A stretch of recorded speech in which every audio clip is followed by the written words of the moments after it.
So this effort has to be made over and over again.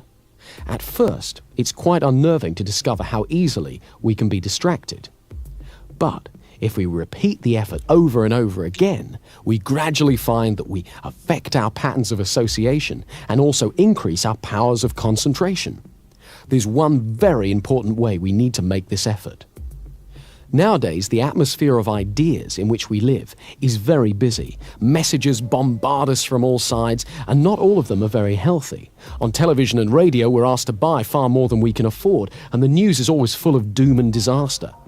To protect ourselves, we learn to ignore a great deal of it so that we're not overwhelmed. But unfortunately, we can also inadvertently ignore the beauty and blessings of life as well. So we must learn to be selective and to reinforce the positive, beautiful messages in our lives so that we nourish the positive and beautiful in ourselves. As we pay attention to the goodness in the outside world, we strengthen it within ourselves. It's also useful to phrase things positively, to use optimistic language whenever possible. I don't mean that we should ignore difficulties or problems, but that we should always look towards the solution, not the negativity. If we use positive words to ourselves and others, we're more likely to receive positive words and messages from them.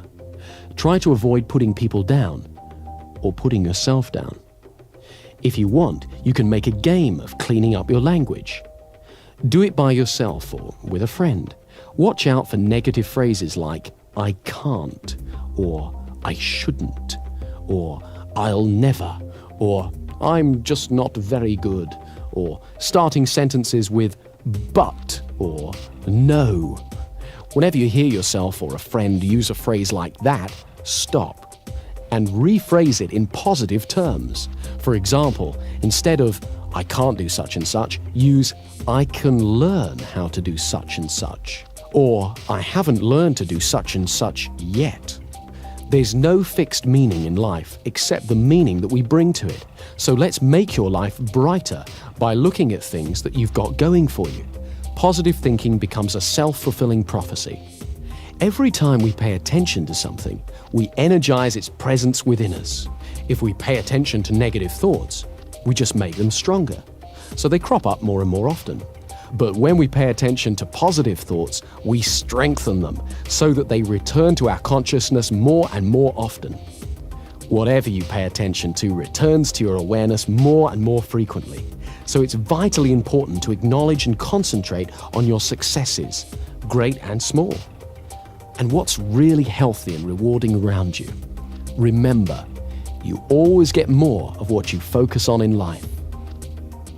Here's a way of focusing that power. These questions direct your mind to what's positive in your life, so in order to answer them, you have to experience some of the good feelings that go with the answer. Every morning, ask yourself, what do I feel happiest about in my life? Who or what in my life makes me feel most loved? Who or what in my life makes me feel richest? And if you don't know the answers to these questions yet, ask yourself instead, what could I feel happiest about? Who or what in my life could make me feel richer, happier, or more confident? When you were a child, you may have seen a model railway in a shop window.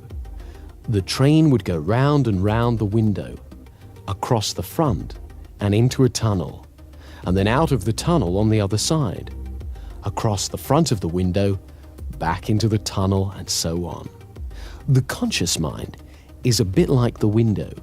We see the train of our thoughts when it crosses the front of the mind, but the train carries on out of sight and pulls whatever we've seen through the tunnel, the unconscious mind.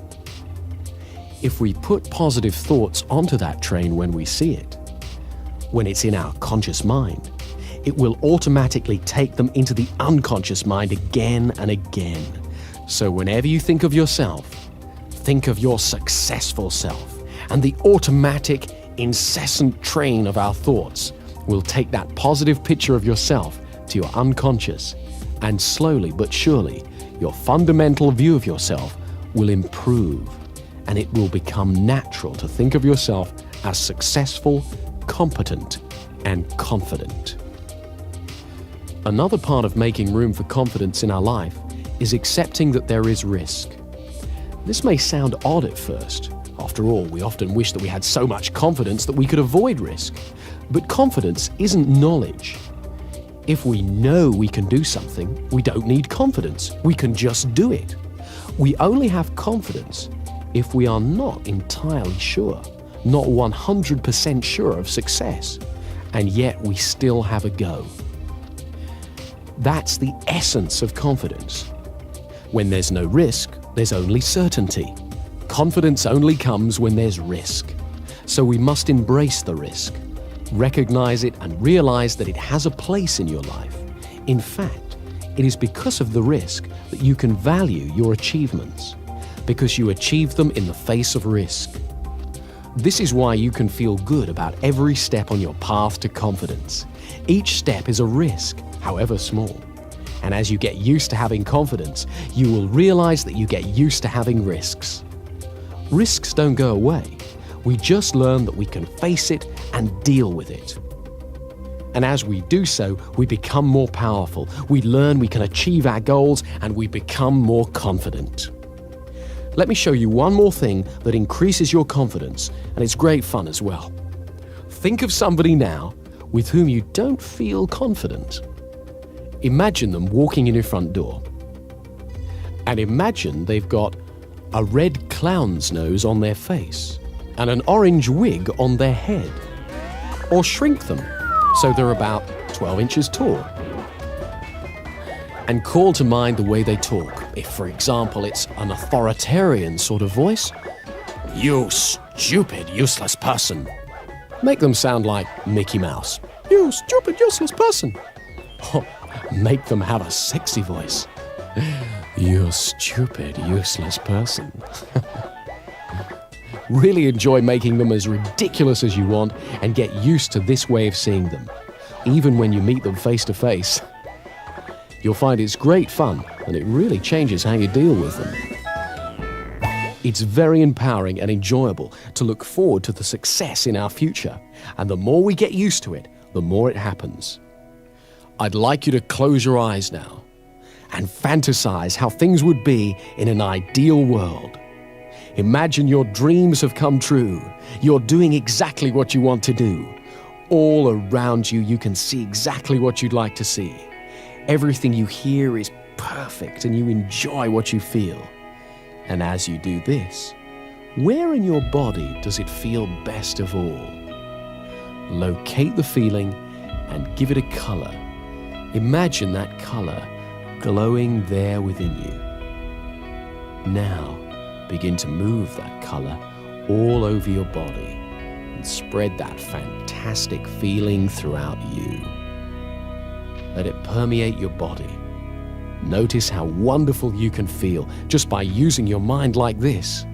Make sure it's around your legs and feet, stomach, chest, shoulders, arms, hands and fingers, neck and face. Make it truly brilliant.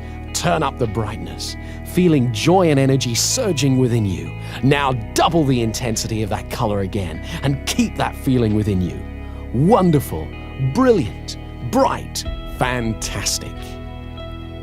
When you feel good and happy, your non-verbal communications put you in tune with good and happy people and help other people feel good too, so you create a warm, friendly atmosphere. With this simple exercise, you can actually affect all the world around you. Do this every day and you'll soon notice how it begins to bring out the optimism and enthusiasm in the people you mix with. Remember, happiness and excitement are contagious. So you're going to direct your attention away from comparison with others, away from the barrage of advertising which plays upon fears and insecurities, and away from negative judgments, and steer it towards a positive appreciation of the world and people around you. This inner glow will help you do that. Finally, remember to walk tall. When you've finished using this tape, get up and hold your head up in a comfortable, relaxed position on your shoulders. Let your spine support you. Imagine that a golden thread runs vertically up through your spine and straight up to the sky. and that thread supports you. Let yourself relax, safely held by that thread. This relaxed, upright stance is the natural position of confidence, and it will soon be as natural to you as breathing. So enjoy it. And to give you a rock-solid foundation for your confidence and power, use the hypnotic induction on the other side of this tape every day for 3 weeks, and as often as you want thereafter. Side 2 is a powerful hypnotic induction that will reinforce all the work you've done on this side and will boost confidence at every level of your mind. Whenever you want to relax deeply and totally, go somewhere where you don't have to be aware of the outside world and use side 2 to go into as deep a trance as you need to. Each time you go into trance, the effect gets stronger. So use it every day for 3 weeks. Use it, enjoy it, and you'll find that as your confidence increases day after day, you'll find yourself doing things you used to dream of. Use both sides of the tape every day until you can really feel the improvement you want.